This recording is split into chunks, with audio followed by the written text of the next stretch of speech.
Hi అండి.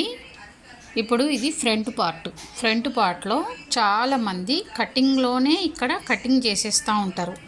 ఎట్లా అంటే ఉక్సుల పట్టి లూపుల పట్టికెళ్ళి లేదా లూపుల పట్టికెళ్ళి. కానీ నేను చెప్పేది ఏంటంటే ఇప్పుడు ఈ డాట్స్ వేసినాక ఈ డాట్ వేసినాం, మెయిన్ డాట్ వేసినాం, అన్ని డాట్లు వేసిన తర్వాత ఇప్పుడు చూడండి, ఇక్కడ మనకి మీరు బాగా చూస్తే ఇక్కడ బయటకు వచ్చింది. ఓకేనా, ఇలా బయటికి వచ్చినప్పుడు మాత్రమే ఇక్కడ లైట్గా ఇలా ఇందులో కలిపేసుకోవాలి. ఇక్కడ సెంటర్ ఉండాలి మనకి, లేకుంటే మిడిల్ చెస్ట్ టైట్ అయిపోద్ది. ఇక్కడికి ఇక్కడ బయటకు వచ్చిన వరకు లైట్గా కటింగ్ చేసేసుకోవాలి. ముందే కటింగ్ చేసేసుకుంటే, అంటే మనం బ్లౌజ్ కటింగ్ చేసేటప్పుడే కటింగ్ చేసుకుంటే ఒక్కొక్కసారి ఇది బయటికి ఇలా రాకపోవచ్చు.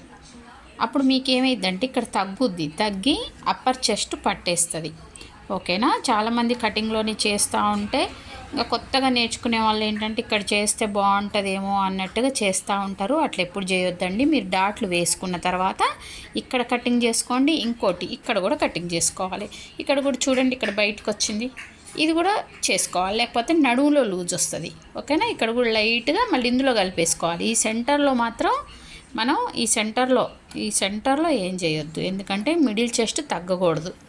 ఓకేనా, ఇవన్నీ కొత్తగా నేర్చుకునే వాళ్ళకి లేదా పాత వాళ్ళైనా కొంచెం అర్థం కావట్లేదు, తెలవట్లేదు అనే వాళ్ళకి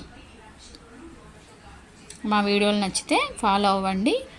ఇంకా మంచి మంచి టిప్స్, మీరు ఎంత మంచిగా కటింగ్ చేసినా కూడా స్టిచ్చింగ్ చేయడం కనుక రాకపోతే వేస్ట్ అండి. ఫినిషింగ్